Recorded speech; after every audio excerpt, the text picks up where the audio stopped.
Good day, my friends, and welcome back. I'm BJ Kissel, and this is 10 Things here on KC Sports Network, number one source for Kansas City sports podcast. The Chiefs fall to 0-2 after that 20-17 loss to the Eagles on Sunday. We're going to get into it. We're going to break it all down from a lot of different angles. It's been a few days for everyone, so hopefully everybody's had a chance to cool off if you were really hot after that game. Again, another annoying loss. But we've had plenty of time for shows here. We've had our post-game show. We had that football show with Matt and Tucker. We've had the lab with Kent and Maddie and Matt. And then we'll have Only Weird Games tonight. We'll have Amateur Hour coming up as well. So a lot of different perspectives. Obviously, everybody else that covers the Chiefs, content creators you see on social, have had a chance to kind of put their thoughts out there. Anybody who's followed me knows that I don't get too up or too down really about a lot of different things, especially with the Chiefs right now. I blame a lot of it on baseball background. I was a relief pitcher, and it was always the next pitch, always the next thing. I don't dwell on the past. And so that's kind of how I'm wired. It's helped me as a Chiefs fan throughout the years, when they were really not good. And it's definitely helped me compared to at least some others that get on social and kind of vent everything. But again, we're going to break it all down here after that loss to the Eagles and see how everybody feels about it. But appreciate you for spending part of your day with us.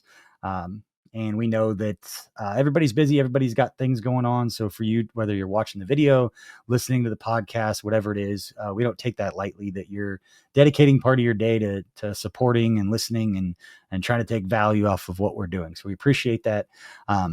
Anybody who's watched this show before knows that it's kind of the format of it changes from week to week. But today's 10 Things is going to be starting with one big question that I put on social. I'll read some of the responses that I got. But the one big question, then we've got 2 stats to know, 3 areas of concern that I have, and then 4 kind of things to watch going forward as they get ready to play the New York Giants next weekend. So let's get started. This is going to be a shorter show than normal, but again, appreciate everybody for hanging out. Hit that like and subscribe. And I will go through the comment section on YouTube later today. I'm recording this Tuesday morning. I'll go through the comment section later and reply to any of those. So the first one is big question. Let me know how you feel about this, in the comment section. So it's, do you feel better or worse about the Chiefs' chances to get back to the Super Bowl after Sunday's loss? I'm going to share a few nuggets that I have about this, and then I'm going to go to some of the responses that I got on social. Very similar. I worded a little bit differently, but it's basically, do you feel better after this loss than you did the week 1 loss against the Chargers? For me, feel significantly better.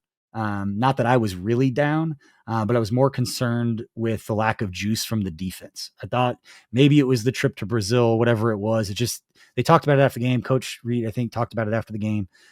Just didn't seem like the juice was there against the Chargers down in Brazil. And that was a little concerning, but you knew it was there because we've seen it before. It's just, you just got to wait and give them another opportunity. And we saw them come out and defensively take advantage of that opportunity. The Chiefs put up one of the best defensive performances against the Eagles that they've seen the last 5 years. And that's not hyperbole. The Chiefs defense held the Eagles to 3.7 yards per play. That was their lowest average yards per play since 2020. It was when Doug Peterson was their head coach. It was before Nick Sirianni took over. So Chiefs defense did their job. They did 6.4 yards per play against the Chargers. Again, 3.7 against the Eagles. They came out. I put it out on social early in the game. Don't tweet a lot anymore. I live so much of my life publicly that I try to stay off as much as I can, or just try to back off a little bit on that. But tweeted out early in that game that, the Chiefs defense was flying around, that my concern following the Chargers loss specifically with Shamari Connor, Jaden Hicks, just felt like they had opportunities to run the alley and make a play, make a tackle, and they didn't do it against the Chargers. And they did against the Eagles. Shamari Connor, early in that game, you saw him all over the place. He was making great tackles. The defense showed life. They were flying around. They were celebrating. It just felt like they were interested in playing this game. Now, was it because they had energy?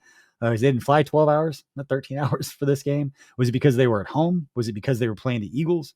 Was it because they just had a better week of practice, better preparation, or just more excited? Whatever the reason was, you saw the side of the Chiefs defense that can propel them back to a Super Bowl. Eagles are the best team in the National Football League. That Chiefs won the Super Bowl every year after the Super Bowl. They're the best team until somebody knocks you off. The Eagles are the best team in the National Football League, and the Chiefs had a chance to beat them and didn't. They played well defensively. Offensively, several mistakes, and one key one from the greatest tight end to ever play, which we'll talk very briefly about, because if Travis Kelce catches that ball, I think they win. There's a lot of football left to be played after that, but I do think they win. You guys let me know how you feel about trying to be critical of players that have done so much. Like, yes, it's annoying Travis Kelce didn't catch that ball. We have seen him make that play. He's the greatest tight end to ever do it. What do? You just get annoyed about it. He's going to be kicking himself 10 times worse than anybody else could. Anybody else could say anything. All I could say about that is I do feel like the Chiefs win that game if he doesn't drop that ball. I don't think he was going to chase down and catch the guy after, so I don't believe in some of those comments that were coming after the game. That part of it doesn't necessarily bother me. On a positive side, we got to see Josh Simmons get out and use the athleticism that he's been praised for in a way that you don't necessarily get to see offensive linemen utilize their athleticism. Wasn't for a reason that you want it to be used, but we did see him chase down the guy after the interception and give the Chiefs a chance, give the defense a chance, especially the way that they were playing in that game. But again, and then Patrick Mahomes, outside of one or two throws, obviously the big one missed to Tyquan Thornton, still the dude. So Mahomes and Kelce are two of the guys for me that it's not that they're above criticism, but don't really need to lay it on too thick. Some guys, sometimes you miss a throw. Sometimes you miss this, you miss that. It's kind of like the screenshots that you don't see it as much anymore because those people kind of went away. But you'd screenshot and be like, how do you not throw to this guy who's wide open? And like that kind of stuff never made sense to me. But being overly critical of Mahomes or Kelce, again, if Mahomes missed on a couple of throws, again, the one to Tyquan Thornton is the big one, but a couple one to Juju on that little, I call it the Rasheed route, where he's the 3 spot on a 3x1 and runs the inside slant. Missed that throw. Now the offensive line didn't do him any favors. Had a dude in his face, came unblocked right up he was the A guy right up the middle. But Mahomes wants a few of those plays back. Otherwise, I thought he played great. And Travis Kelce, yes, he dropped the one, but he also made the one catch in the big moment that I think it was on a 4th down or 3rd down. Somebody will tell me if I'm wrong on that, but the shoestring catch that he made and then turned upfield, there's a lot of players that wouldn't make that play. Not an excuse for dropping the easy one in the end zone, but again, I'll take him on that route and in that situation, Mahomes throwing to Kelce every day of the week. Not going to change how I feel about the confidence I have in those two guys working together. So that's how I feel about the game. I feel better about it. My friends have learned I'm not the person to call and vent to after a loss. I'm not saying that this is all house money and I'm not going to be critical. I've seen the comments of people saying that I work for the Chiefs and that means I won't be critical. What working for the Chiefs has done for me is get an appreciation for the amount of time and effort, energy, and just dedication that goes into those guys, every one of them, not just the stars, all those guys stepping on the field. So I'll be very clear about that part of it. The other part is I also have a lot of respect for people that are the best in the world at what they do. I don't know football at that level, been around it, had all the answers to the test for 6 years. Still couldn't figure it out in a way that I sit here and feel comfortable saying in certain situations that was bad. I can sit here and say Travis Kelce should have caught that ball that I feel like they would have won if he had. But outside of that, let these guys be professionals. Let these guys do what they do. And again, not above criticism. And you'll hear it from me. It'll just come out a little bit differently because I don't pretend to know better. And I don't pretend to understand what's happening on the field the same way that a lot of other people do, especially on social media. So that's the perspective that changed for me. I know some of these guys, a lot of the guys I know are gone, but still know a lot of the people that are in that building, and I know what they're about. I know how they go about their work, and I know how they respond to challenges. I know the messaging inside that building is just get to work. It's led by Andy Reid. So that part of it gives me confidence. But you call me whatever you want during one of the greatest stretches in NFL history. I'm not a hater right now. I'll say that much. But again, let's get into the two stats to know from this game, because one of them is a little surprising. It kind of caught me off when I saw it, but I don't think the Chiefs fall into that same boat. But stats are stats. And here are the two stats to know following Sunday's game. This first one's from old friend James Palmer. Works over with Bleacher Report now and Underdog. Works with a few different people. He's on that podcast with Diana Rossini and Chase Daniel called Scoop City. So make sure to check out his stuff. But James Palmer tweeted out that only 12% of teams have made the playoffs after starting 0-2. So there's 15 games left. How do you feel? Let me know in the comments. How do you feel about the Chiefs' chances? Do you think they have a better than 12% chance to make the playoffs? You might want to look at their schedule second half of the year compared to what they have this first 6 as well. But 12% of the teams make the playoffs after starting 0-2. So I think the Chiefs are going to make the playoffs, but that is a pretty eye-opening stat. I think obviously that has to do with more teams that are struggling and not playing 2 really good teams in weeks 1 and 2. But something to keep in mind. Another thing to keep in mind, and this is going to be a longer discussion. It's been talked about ad nauseum. I'm not going to spend a ton of time talking about it. The tush push. Eagles ran 7 tush pushes in that game. 11.7% of their offensive plays. Again, the Eagles. 11.7% of their offensive plays were tush pushes.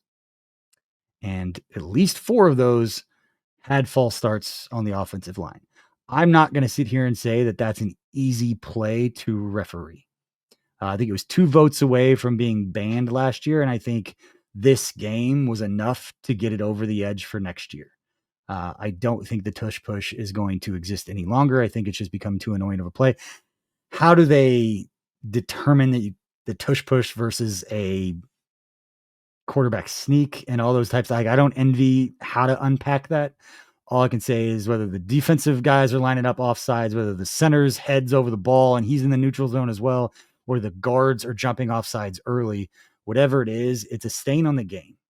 And that's the part for me that I think the NFL is going to take very seriously, is that anything that affects the game that they can control, that they think would be a detriment to growing the NFL brand the way that they have, this play has become one of those situations that it's becoming almost bigger than the game in a way that it's a negative stain, black eye, whatever you want to call it, on the league. And the league takes those kinds of things very seriously. I think after the Chiefs game and the jumping off sides and the lining up off sides, all of those things, I think it's enough to get it banned after this year. Everybody's going to have, Philly fans are going to have a lot to say about it. Like, don't ban it, just stop it. And yeah, they're better at it than everybody else. Congratulations. You can take it to the Hall of Fame. You can make the t-shirts. You can celebrate having the NFL hate you because you created something that couldn't be stopped. But it's also not a legal play the way that it was being run against the Chiefs. So there's that as well. And again, it's not debating the merits of the specific parts of the rule. It's the bigger discussion that's become bigger than the game. It became a big storyline following the Chiefs-Eagles game, was the refs, the rules, and that play. And that's not what they want people talking about after that game, in my opinion. Sure, does the drama and all of that kind of rile things up for a little bit, and you can benefit from it. All attention isn't bad attention, all those types of things. But I think it's going to get worse before it gets better. And I'm really interested to see for the rest of the season, now that we've got 15 weeks left, they're going to continue to run it. Are they going to jump off sides? Are they going to be called more strictly? Are they going to pay more attention to those types of things? Maybe they start calling the offsides and it just naturally leaves the game because you jump off sides. You have to go back 5 yards. All of a sudden you can't do the tush push. So maybe it kind of takes care of itself that way. But I think the Eagles would just tell their guards not to jump off sides and see if the play could still be as effective. Just unfortunate that a game early in the season came down to some illegally run plays. Not the reason the Chiefs lost. Not complaining about it like that. The Chiefs lost because they didn't make enough plays and the Eagles made more. Chiefs had opportunities to make plays. They didn't make them. That being said, it's still annoying when you have a questionable play that has almost been voted out of the league and then it's run illegally in key situations to beat you. That's where it's at. I think the way that Andy Reid discussed it after the game, I think tells you all you need to know about the future of the tush push, of him saying, I hope they take a look at it. I think they left early, but I don't know. He doesn't want to get fined. I get it. Not going to be critical of the refs. But yeah, it's got to be better. Chiefs fans want that. Another thing, calling all Chiefs fans. You could be on the field at the 50-yard line inside of GEHA Field for the official coin toss at a Chiefs game this season. Dead serious. Visit chiefs.com/GEHA now. Enter a chance to win to be on the field for a once-in-a-lifetime view of the pregame coin toss. Plus, you can score other exclusive prizes. Enter for a chance to win at chiefs.com/GEHA. GEHA is a proud partner of the Kansas City Chiefs. We'll be right back after this. Looking for tickets for your next event? Tickets for Less is your #1 source. Save big on every purchase when you use promo code KCSN at ticketsforless.com. I'm Brett Goodwin, one of the owners of The Learning Tree. The Learning Tree is a neighborhood toy store in Prairie Village, Kansas. This has been here in this location since 2000s, and my husband Alan and I purchased the store in 2023. Alan and I grew up in families where we've always wanted to have a business together. Alan grew up, for instance, his parents had a jewelry store. I worked in a local toy store here in Prairie Village when I was growing up. When this opportunity happened in 2023, we knew right away we wanted to contact them and pursue the store. We wouldn't have been able to get the store without the team at Emprise Bank. From the day we contacted them, they knew what we needed to do, which was very helpful. I would absolutely recommend the team at Emprise Bank to anyone looking to secure a business. We worked with Emprise from day one. They were extremely helpful. They were always great resources. We talk to them frequently. They know the area. They're very friendly. We know who we're going to talk with, and they know what we need to do. We hope we'll see you at the Learning Tree. What's up, guys? I'm BJ Kissel, founder and CEO of KC Sports Network, and I'm here to talk to Kansas City businesses. If you rely on technology, you need an IT support team that's not just another vendor, but a true IT partner. That's why I want to introduce you to my friend and neighbor, KJ Miller. He is a VCIO at ThrottleNet, the Midwest's highest rated and most reviewed IT support company. They've been in business for more than 25 years, helping companies stay secure, productive, and ahead of the curve. They aren't just IT support, but they provide data security, IT strategy, and cloud software services. They do it all, and their reviews show they do it better than anyone else.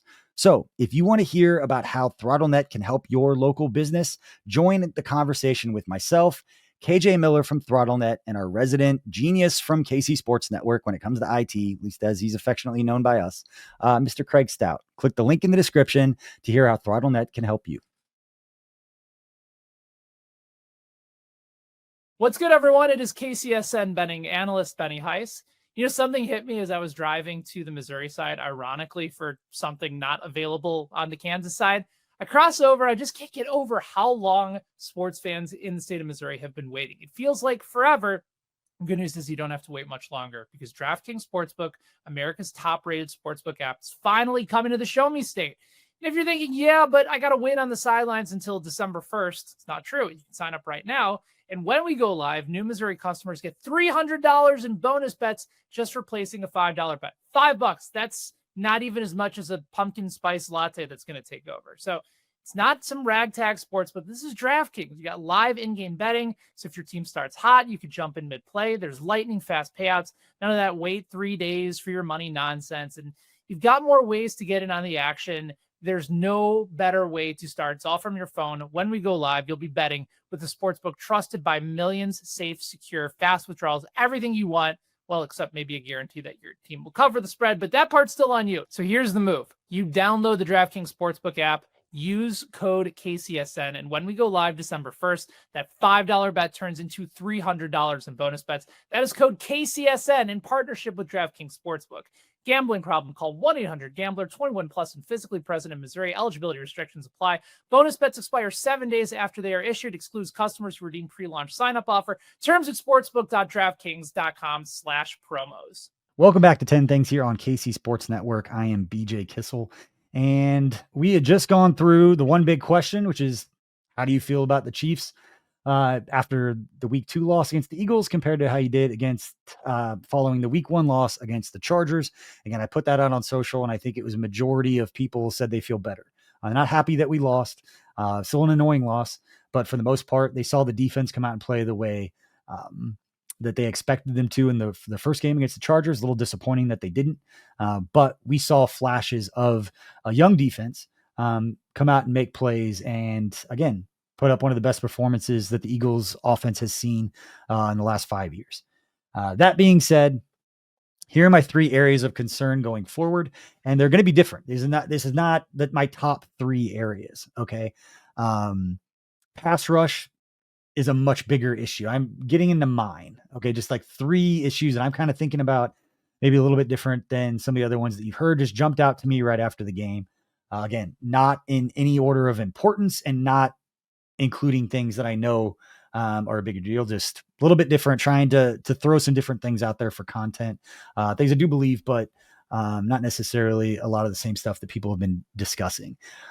First one, people have discussed this one though, so it was a bad setup for this, but Patrick Mahomes has twice as many rushing yards as any of our running backs. That's bad. And we knew going into the season, it's been the one area I've been very critical of. If you want to say that I've been critical, and it's more seen as critical because it's 2 fan favorites.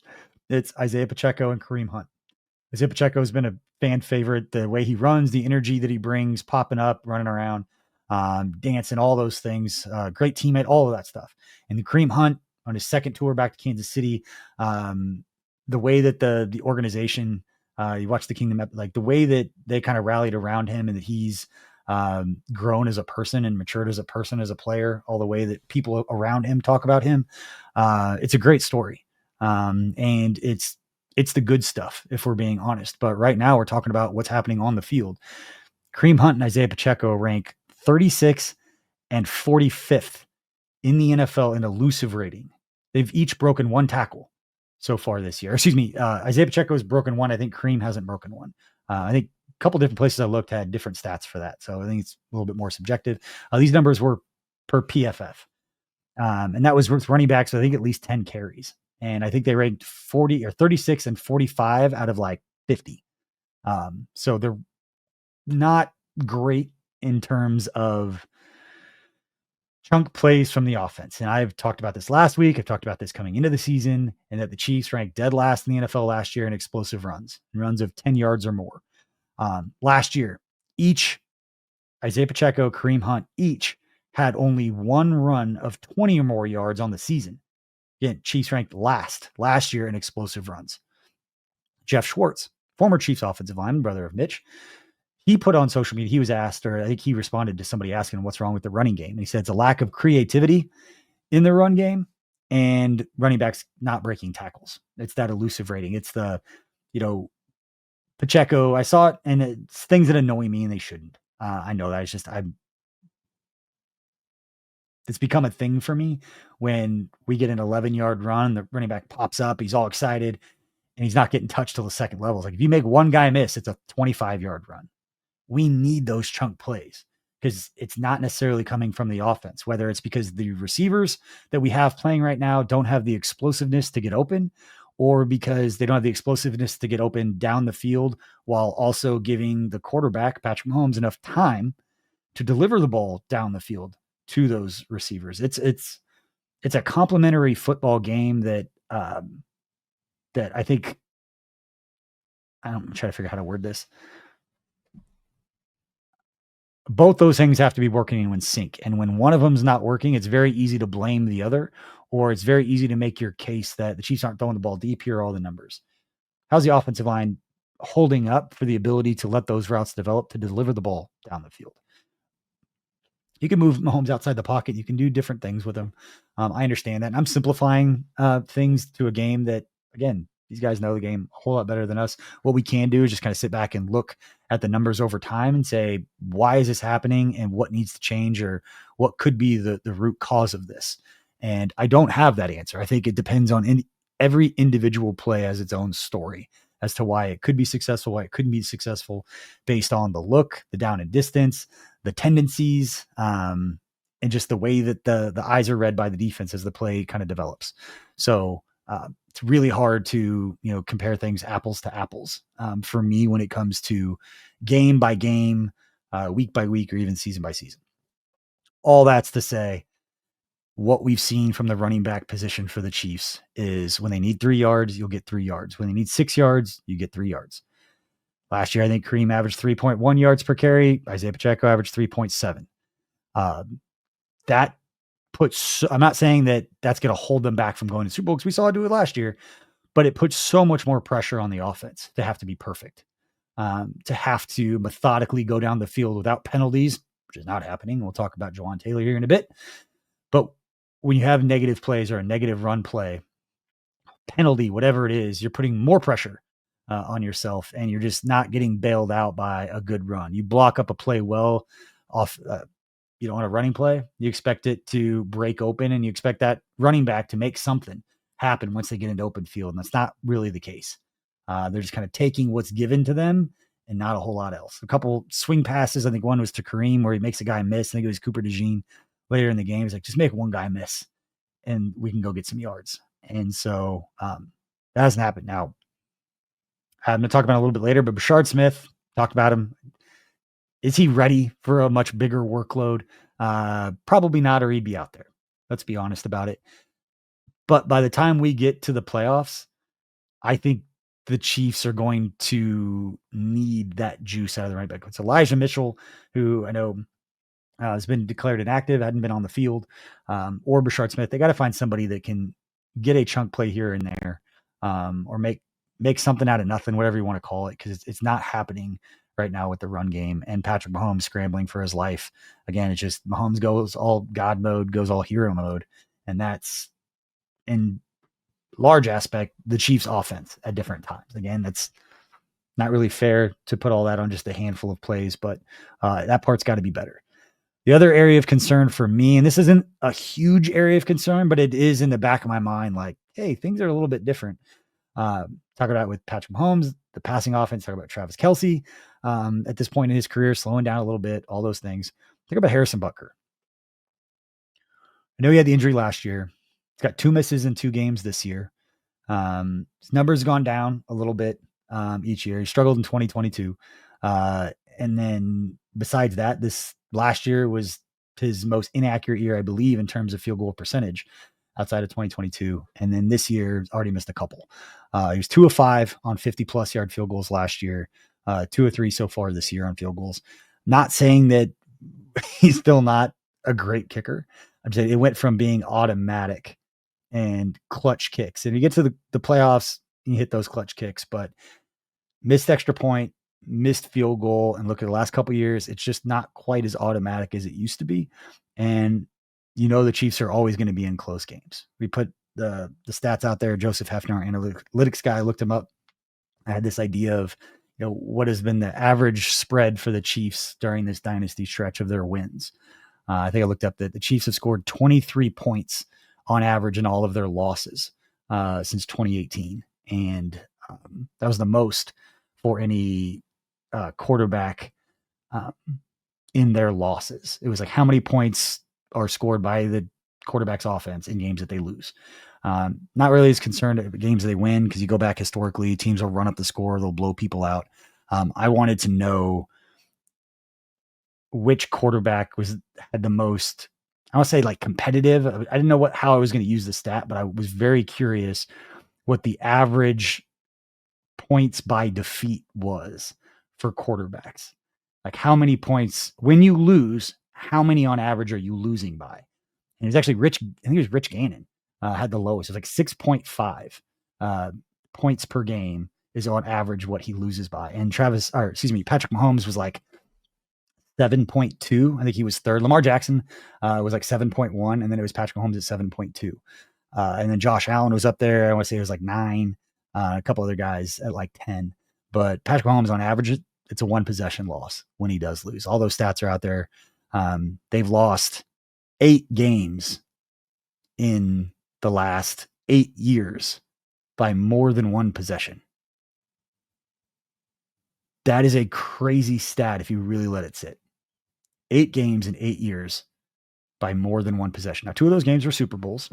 So 100 million people, 200, however many people are watching. A lot of people. Remember that. But again, going back, close games, they've always been close. Even during this dominant stretch, they've been close. Do you feel as confident in Harrison Butker as you did in the past? Not saying no, but I'm saying it's in the back of my mind now between last year and so far this year. notwithstanding the rushing out there and hitting like the 59-yarder at the end of that. That was awesome. But again, you're going to play close games. You want to feel comfortable. All right, third area of concern, and this is getting specific to the pass rush and specifically Charles Emmanuel.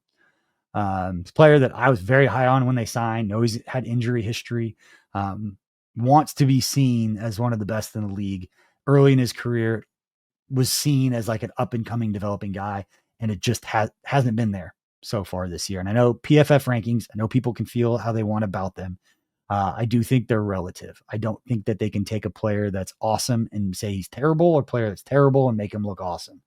I think you can kind of use it as a tool to kind of see how other people that do grade feel about how they're performing. Charles Emmanuel ranks 146th out of 148 on edge rusher rankings through 2 games. Third to last in the entire NFL in edge rusher rankings. Mike Dana ranks 137th. George Karlaftis ranks 121st. He just got paid. I guess Dana got a second contract too. So it is very much a real thing that the Chiefs are not getting pressure unless they blitz, which they did a lot against the Eagles. Steve Spagnuolo blitzed Jalen Hurts 16 times on 27 dropbacks. Now, they only averaged 4.6 yards per attempt. I just got done talking about how awesome the defense was, and now I'm sitting here talking about how bad the pass rush is. That's a weird thing, right? The defense overall played great, but we're going to sit here and say the pass rush is the biggest issue. Pass rush is going to be an issue long-term over time if we have to blitz every single time to get pressure. And for me, the one guy, George Karlaftis, got to point him out because he got paid. He needs to be that dude.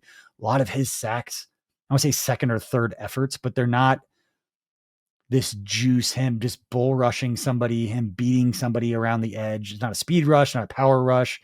It's kind of like an in-between combination of all of it. There have been takes put out there about, the Chiefs are picking late in the first round every year. They're not going to get the opportunity without really overspending in free agency, which doesn't always work out. I'm say most of the time it doesn't. Sign those big deals. Those guys never see the last year of that deal. But if you're picking at the end of the first round, you're not going to get the toolsy edge rushers that you will if you're picking in the top 15, taking an edge rusher. Like you see most of the best edge rushers in the league. Top guys were high picks. Not always. You can develop some guys, but they're not. Pass rush win rate, according to Pro Football Focus. Emmanuel, 144. Dana, 146. It's the bottom 5 edge rushers in terms of win rate on pass rush snaps. So it is real, but they are struggling. If you want to look for one particular player, it's number 90 for me. Looking forward to the next game. That is the player that I'm going to be watching to see what happens, because he has the ability, or he had shown earlier in his career to have the ability. The way that he just kind of communicates, talks on social media, he wants to be seen as a guy. He wants to get paid. He has not been shy about that. But he's got to play better. And if he can fit within the scheme of the defense, and maybe his numbers don't get a whole lot better, but the Chiefs defense plays the way it did against the Eagles, and they're all going to defend him, and he's going to go out there and do what they're asking him to do. I have a very hard time believing that they're asking him to do less than what he's doing right now.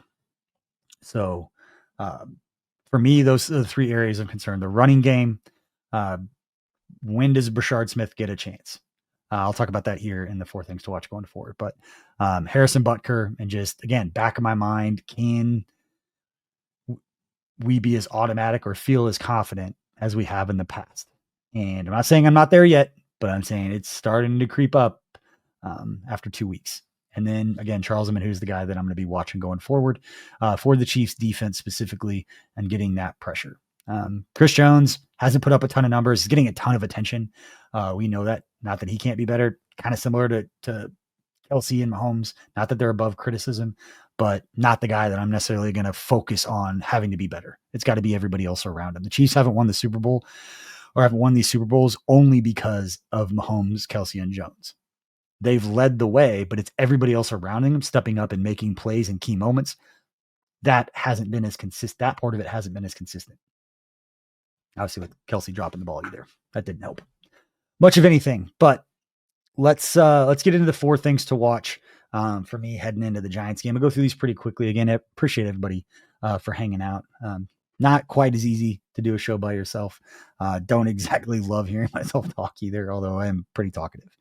All right, the 4 things I'm watching going to this Giants game. Now, the Giants come into this game 0-2. They fell to the Commanders in week 1, 21-6. And then they lost that shootout to former Blue Valley High School quarterback and state champion, Brian Schottenheimer, who picked up his first win as an NFL head coach for the Dallas Cowboys with that 40-37 shootout win over the Giants last week. So yeah, you got the Giants coming in. First thing that jumps out to me, defensive backs are going to be tested down the field in this game. Trent McDuffie, I hate that play that he got beat on, the Devonta Smith one. I'm not even going to say he did anything wrong. The Ephus, just the throw up 50-50 Hail Mary ball with his back turned, receiver stops. It's impressive he didn't get a penalty. Those are the ones you always see, pass interference, and there's really nothing the DB can do about it. Those are tough to play, but defensive backs are going to be tested in this game. Russell Wilson, leading the league in passing right now. He has more passing yards than anybody else, and he loves the deep floater. That is his game. Throw the ball high up in the air and let his receivers run under it and give a chance to make a play. Unfortunately for the Chiefs, and fortunately for Russell Wilson, they have the leading receiver in the NFL and one of the bright young stars in this game in Malik Neighbors. Again, leading the league in receiving.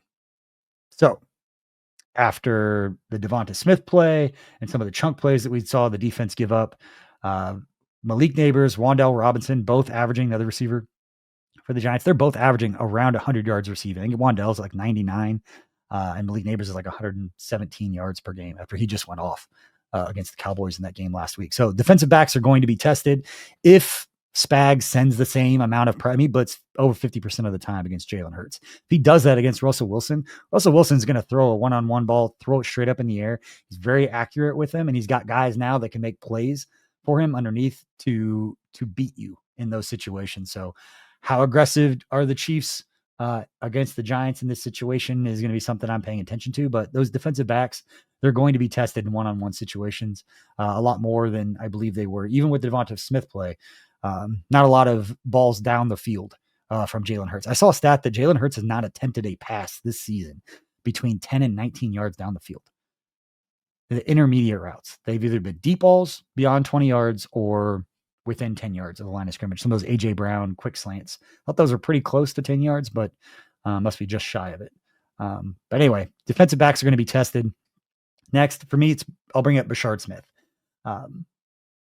He's the spark out of the backfield. As good as Kareem Hunt and Isaiah Pacheco can be at their best is when they have great vision, they make break a tackle, but they're not all of a sudden going to be running away, picking up all these chunk plays. We didn't see it last year, haven't seen it this year, and I don't physically have the ability to do that at this point in their careers, at least for Kareem. Pacheco doesn't have that breakaway speed to get out there. But Burchard Smith, young player with promise, just has the one carry, one pass attempt, hadn't really got his hand on the balls, probably because he's likely not ready for a much larger role or much larger workload, but maybe they can work some packages in for him. Maybe they can give him 8 to 10 plays. Doesn't mean they're going to call him, but throughout the week, maybe there's 8 to 10 packaged plays that he's a part of, and that can just kind of be added to his, plate every week. Just give him a little bit more until midway through the season. You've got a handful of plays that you're comfortable with him being out on the field that doesn't make it too obvious to the other team that, he only knows a handful of plays, so they pay attention to that kind of stuff. But I would love to see a running back lead the Chiefs in rushing this season. And what better week to start than against the Giants and try to see if we can have Patrick Mahomes not lead the team in rushing. Next thing I'm watching for, I just got done talking about him, it's Charles Omenihu. Again, talented player with a chip on his shoulder, wants to be paid and seen as a player as he was early in his career. That's not how he's being viewed right now. He's long, he's got long arms, we've seen him make plays. So is this a coming back from injury? Is this a detailed thing that he can fix? Or is it just that part of his game has passed him by and he's got to figure out a new way to find success and be of value for the Chiefs out on the field? But he is getting snaps. He's going to be on the field. and they need more out of him if we're talking about where's the pass rush going to come from. Karlaftis needs to be better than he has. But for me, Charles Omenihu is the one I'm watching. All right. Last one, and we'll end the show with this topic. It's still 36-minute long show. Crazy. Who has more penalties in this game? This is annoying. This is tongue in cheek, but James Hudson III, a tackle for the Giants, or Jawan Taylor. These guys are 1-2 in the NFL in penalties among offensive linemen, or penalties in general. But Jawan Taylor has 6. James Hudson has 5. I don't know if James Hudson wanted to lead the league in something. He really came on strong last week against the Cowboys because on the first drive of the game for the Giants offense, James Hudson had 4 penalties. He got benched on the first drive by Brian Daboll because of the offsides penalties and all the issues that he was having. There was kind of a spat, if you saw it on social media. If not, you could look it up. I wasn't real happy with Daboll after the game, or after the drive. What are you going to do? You have 4 penalties on one drive, you're going to get pulled. So we'll see at the end of the game who leads in penalties, Jawan Taylor or James Hudson. Obviously, tongue in cheek a little bit, but super annoying. Watch penalties continue to happen. And the annoying thing is, look at the PFF grades. Jawan Taylor, when he's not jumping off sides, is an above average tackle.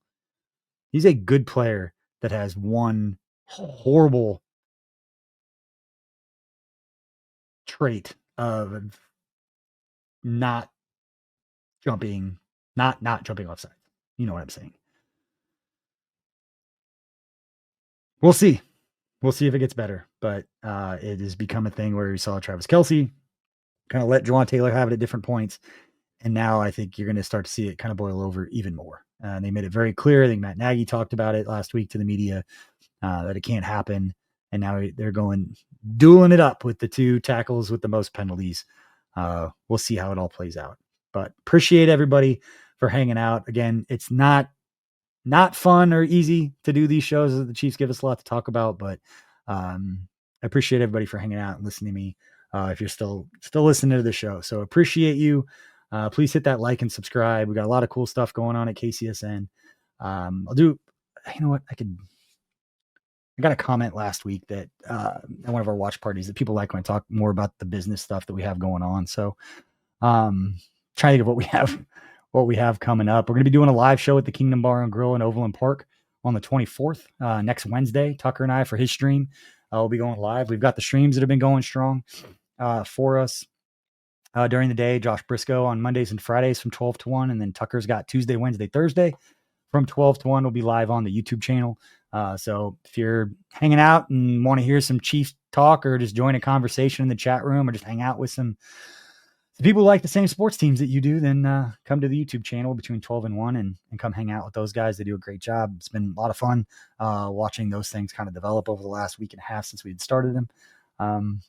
But yeah, not a ton of other stuff going on with KCSN right now.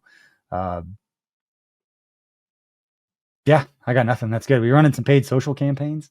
Try and grow KCSN.com. So if you're listening or watching, go to KCSN.com. You sign up as a free subscriber to our newsletter. We got Herbie Teope, who's out there covering the Chiefs for us on the beat every day, putting content out about 4 or 5 times a week. He's putting stuff out there. But again, you can go to KCSN.com and subscribe to our newsletter for free. There's a paid version available if you like that kind of thing. You can join our Discord. If you do, they can ask questions. For 21 questions, you can be invited to special events.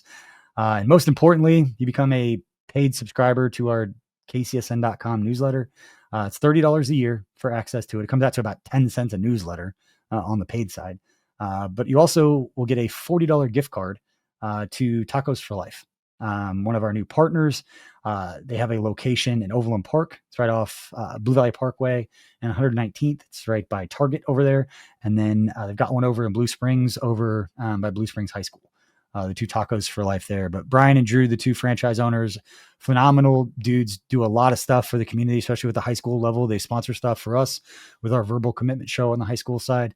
But appreciate their support and what they're about as a company, and their tackling food insecurity issues is what Tacos for Life is about. And it was what originally started our conversation with them, was our Feed It Forward program with the homeless shelter. That's how it started. And it kind of took on a bunch of different things as we were meeting, and then landed in some pretty cool stuff. But again, go to kcsn.com. You can subscribe.